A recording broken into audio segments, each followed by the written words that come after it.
উপরে উপরে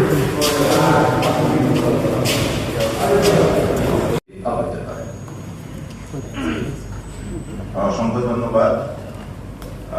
আজকে আমাদের এই গুরুত্বপূর্ণ সভার চিফ রিটার্নিং অফিসার এবং আমাদের উপস্থিত রিটার্নিং অফিসার বৃন্দ এবং হল পর্যায়ে আমাদের রিটার্নিং অফিসার বৃন্দ এবং যাদের জন্য আজকে আসলে গুরুত্বপূর্ণ এই প্রোগ্রাম, উপাচার্য এবং নির্বাচন কমিশনের সাথে আমাদের বৈঠক হয়েছে।